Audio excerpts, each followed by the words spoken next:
Hi அஸ்ஸலாமு அலைக்கும். இன்னைக்கு இந்த வீடியோவில் கிளாஸ் 7 தான் பார்க்க போகிறோம். இது இன்றைக்கி என்ன கிளாஸ்னால் ஸ்டிச்சஸ் பார்க்க போகிறோம் அப்படின்னு பார்த்தீங்கன்னா, ஷார்ப் எட்ஜஸ்லாம் எப்படி போடுறதுன்றதை பார்க்க போகிறோம். அதே மாதிரி க்ரீப்பிங் செயின் எப்படி போடுறதுன்றதை பார்க்கலாம். ஃபஸ்ட்டு வந்து நான் ஷார்ப் எட்ஜஸ் எப்படி போடுறதுன்றதுக்காக ஒரு பாக்ஸ் வந்து அப்படியே உள்ள குட்டி வர மாதிரியே நான் போட்டிருக்கேன் ஸ்கேலில். நீங்கள் வந்து இதை ஸ்கேல்லையுமே வரைஞ்சிக்கலாம், இல்லை அப்படின்னா ஃப்ரீ ஹேண்டாகவுமே நீங்கள் ட்ராயிங் பண்ணிக்கலாம், ஒன்றும் பிரச்சனை இல்லை. பாருங்கள், நான் இந்தமாரி வரைஞ்சிட்டேன். வரைஞ்சதுக்கப்புறம் இப்போ நான் வெளியிலேருந்து ஸ்டார்ட் பண்ணுறேன். உள்ளார இருந்துமே ஸ்டார்ட் பண்ணலாம். உங்களுக்கு தெளிவாக சொல்லணும் அப்படின்றதுக்காக நான் வெளியிலேருந்து ஸ்டார்ட் பண்ணிக்கிறேன். பாருங்கள், நம்ம ஒரு குட்டி லாக் ஒன்று போட்டுட்டு நம்ம செயின் ஸ்டிச் போட ஆரம்பிச்சிடலாம். இந்த செயின் ஸ்டிச் வந்து எப்படி போடுறது அப்படின்றத நான் ஏற்கனவே உங்களுக்கு வீடியோவாக போட்டிருக்கேன். யாராவது அதை பார்க்கல அப்படின்னா அதை போய் பார்த்துட்டு வந்து நீங்கள் இதை பாருங்கள், ஓகேவா? செயின் ஸ்டிச் தெரியும் அப்படின்னா நீங்கள் இதிலேருந்து அப்படியே கண்டினியூ பண்ணிக்கோங்க.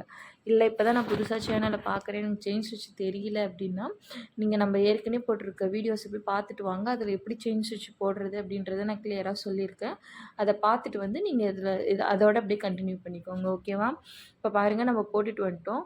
இப்போ ஃபஸ்ட்டு ஷார்ப் பேஜஸை வந்து எப்படி போடுறதுன்னு பாருங்கள். நம்ம வந்து இப்போ இந்த சைடு இருக்கக்கூடிய அந்த கோடு போகுது இல்லைங்களா, அந்த டைரெக்ஷனில் நம்ம ஸ்டிச் பண்ணணும். நம்ம அப்படியே ஸ்டிச் பண்ணோன்னா ஒரு மாதிரி கர்வ் ஆகிடும் அந்த இடம். அதுவே அதுக்கு ஆப்போசிட் சைடு ஒரு குட்டி லாக் மாதிரி ஒன்று போட்டுட்டு ஸ்டிச் பண்ணணுன்னா ஷார்ப்பாக இருக்கும்.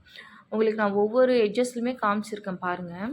இப்போ இந்த எட்ஜஸ் வந்து போட்டாச்சா, இப்போ நான் அடுத்த எட்ஜஸ்க்கு போயிட்டுருக்கேன். பாருங்கள், ஸ்டிச் பண்ணியாச்சு. இது வந்து பாருங்கள், இப்போ கடைசிக்கு வந்துட்டோமா, அப்படியே எடுத்தோம்னா கர்வ் ஆகிடும். இங்கே பாருங்கள், இந்த இடத்துல எப்படி ஷார்ப்பாக இருக்குது, அந்த இடம் எப்படி இருக்குதுன்னு பாருங்கள். அதுதான் அதுக்குள்ள வித்தியாசம். அப்போ அந்த இடத்துல ஷார்ப்பாக வரணுன்னு நம்ம என்ன பண்ணணும், நீங்கள் நல்லா பாருங்கள், கோடு வந்து கீழே போகுது. ஆனால் நான் அதுக்கு மேலே குட்டியாக, ரொம்ப பெருசாக இல்லை, குட்டியாக ஒரு லாக்கு, அதாவது வந்து செயின் ஸ்டிச்சை தான் நம்ம லாக்குன்னு சொல்லுவோம். அந்த குட்டியாக ஒரு லாக் ஒன்று போட்டுட்டு நீங்கள் திரும்ப அப்படியே கீழே எப்போதும் போல் நீங்கள் ஸ்டிச் பண்ணிட்டு வந்துட வேண்டியது தான். உங்களுக்கு வீடியோவில் பார்த்தாலுமே நல்லா புரியும் பாருங்கள். ஸ்டிச் பண்ணிவிட்டு வந்துட்டேன்.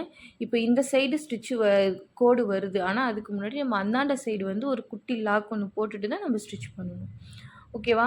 நான் போடக்கூடிய வீடியோலாம் உங்களுக்கு பிடிச்சிருக்கு அப்படின்னா இந்த வீடியோக்கு ஒரு லைக் ஒன்று கொடுத்துக்கோங்க. நம்மளோட சேனலை சப்ஸ்கிரைப் பண்ணிவிடுங்க.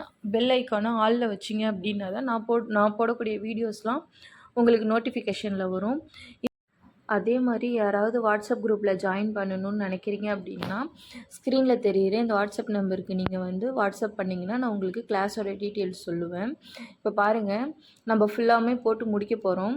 நம்ம ஒரு குட்டி எட்ஜஸை கூட நம்ம விடக்கூடாது. அது சின்னதாக தானே இருக்குது, தெரியாதுன்னு நம்ம அப்படியே போடக்கூடாது. சின்ன சின்ன எட்ஜஸை கூட நீங்கள் நீட்டாக ஃபினிஷ் பண்ணிங்கன்னா தான் பார்க்குறதுக்கு அழகாக இருக்கும். பாருங்கள், நான் உள்ளாருமே போட்டு நான் ஃபுல்லாமே உங்களுக்கு நான் ஃபினிஷ் பண்ணிடுறேன். இப்போ நெக்ஸ்ட்டு வந்து நம்ம க்ரீப்பிங் செயின் எப்படி போடலாம், க்ரீப்பிங் செயின் ஸ்டிச்சை எப்படி போடுறதுன்னு நான் உங்களுக்கு சில்க் த்ரெட்டில் போட்டு காமிக்கிறேன். இது வந்து ஜரி த்ரெட்டில் போட்டாச்சு. இப்போ நான் அது வந்து உங்களுக்கு சில்க் த்ரெட்டில் போட்டு காமிக்கிறேன் பாருங்கள். பாருங்கள், இது லாக் போட்டாச்சு. எண்ணாட் போடுறேன் பாருங்கள்.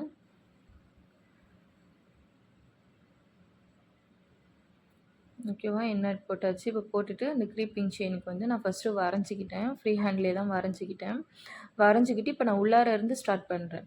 பாருங்கள், ஒரு குட்டி லாக் ஒன்று போட்டுட்டு அப்படியே நம்ம ஸ்டிச் பண்ண வேண்டியது தான். எப்போதும் போல் நம்ம ஸ்டிச் பண்ணுற மாதிரி செயின் ஸ்டிச்சு தான், ஓகேவா? இதுவுமே நம்ம ஒன்றும் பிரச்சனை இல்லை, வெளியில் இருந்துமே ஸ்டார்ட் பண்ணலாம், உள்ளார இருந்துமே ஸ்டார்ட் பண்ணலாம், ஓகேவா? நம்ம மெயினாக இதில் பார்க்க வேண்டிய விஷயம்னு பார்த்தீங்கன்னா போடக்கூடிய செயின் ஸ்டிச்சோட சைஸ் தான். ரொம்ப பெரிய சைஸாக போட்டிங்க அப்படின்னா உங்களுக்கு வந்து அந்த கர்வாக வரக்கூடிய இடங்கள்லாம் வந்து சுருங்கிடும். ஒரு மாதிரி துணி வந்து இழுத்துட்ருக்க மாதிரி இருக்கும். நீங்கள் குட்டி குட்டியாக போட்டிங்க அப்படின்னா உங்களுக்கு வந்து சுருங்காது. துணி வந்து இழுத்து பிடிச்ச மாதிரி இல்லாமல் நீங்கள் எப்படி போட்டிருக்கீங்களோ அப்படியே அழகாக இருக்கும் ஸ்டிச்சஸ் உங்களுக்கு. இப்போ பாருங்கள், நான் ஃபுல்லாமே போடுறேன். செயின் ஸ்டிச் தான் இது ஃபுல்லாகவுமே. அது வந்து நான் ஜரியில் போட்டிருக்கேன், இது வந்து நான் சில்க் த்ரெட்டில் போட்டிருக்கேன். நீங்கள் வந்து ஜரியிலுமே போடணும், சில்க் த்ரெட்லையுமே போடணும், சரிங்களா? இப்போ பாருங்கள், அது வந்து ஷார்ப் எட்ஜஸ் கொடுக்கணும் அப்படின்றதுனால நம்ம ஒரு இடத்துல இருந்து அது போகிற டைரெக்ஷன்லேருந்து ஆப்போசிட் சைடில் வந்து லாக் போட்டுட்டு நம்ம ஆரம்பித்தோம்.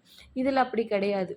இதில் எந்த ஒரு ஷார்ப் எட்ஜஸுமே இல்லை. நம்ம அப்படியே கர்வாக போட்டுகிட்டே இருக்கிறதுனால நம்ம அப்படியே ஸ்டிச் பண்ணிக்க வேண்டியது தான். இல்லை, மெயினாக பார்க்கக்கூடிய விஷயம் வந்து குட்டி குட்டி செயின் ஸ்டிச்சாக இருக்கணும், அவ்வளோதான். பெருசாகவுமே நான் உங்களுக்கு போட்டு காட்டுறேன் பாருங்கள். அது அந்தளவுக்கு பார்க்க நல்லா இருக்காது. உங்களுக்கு ஃப்ரேமில் இருக்கும்போது சுருக்கம் இல்லாத மாதிரி இருந்தாலும் நீங்கள் ஃப்ரேம்லேருந்து கழட்டினதுக்கப்புறம் கண்டிப்பாக சுருக்கம் விழும். பாருங்கள், நான் பெருசாக போட்டு காட்டுறேன். பார்க்க இதுவாக இருக்குது. ஆனால் குட்டியாக இருக்கிறது எவ்வளோ அழகாக இருக்குது, பெருசாக இருக்கிறது எப்படி இருக்குன்னு பாருங்கள். ஓகேவா? அதனால் முடிஞ்ச அளவுக்கு நீங்கள் குட்டி குட்டியாகவே செயின் ஸ்டிச் போடுங்க. அப்போ தான் அழகாக இருக்கும் பார்க்குறதுக்கு. இதே மாதிரி நீங்கள் போட்டு நம்மளோட வாட்ஸ்அப் குரூப்பில் வந்து நீங்கள் எனக்கு அனுப்பி விடுங்க. ஓகேவா? அந்த பாருங்கள், நான் ஒரு இது வந்து செயின் ஸ்டிச்லேயும் ஒரு இதை வந்து நான் சில்க் த்ரெட்லேயுமே போட்டிருக்கேன். நீங்கள் அப்படி பண்ணக்கூடாது. க்ரீப்பிங் செயின் ஸ்டிச் போடுறீங்கன்னா சில்க் த்ரெட்டில் ஒரு தடவை, இது ஜரி த்ரெட்டில் ஒரு தடவை போடணும். அதே மாதிரி தான் அந்த ஷார்ப் எட்ஜஸ்க்கும் அந்த ஷேப் வச்சுருக்கோம் இல்லைங்களா, அந்த பாக்ஸ் போடும்போது அப்படி தான் சில்க் த்ரெட்டில் ஒரு தடவை போடணும், ஜரி த்ரெட்டில் ஒரு தடவை போடணும். இந்த மாதிரி போட்டுட்டு நம்மளோட வாட்ஸ்அப் குரூப்புக்கு அனுப்பி விடுங்க. பாருங்கள், ரெண்டுமே போட்டு முடிச்சாச்சு. சுருக்கெல்லாம்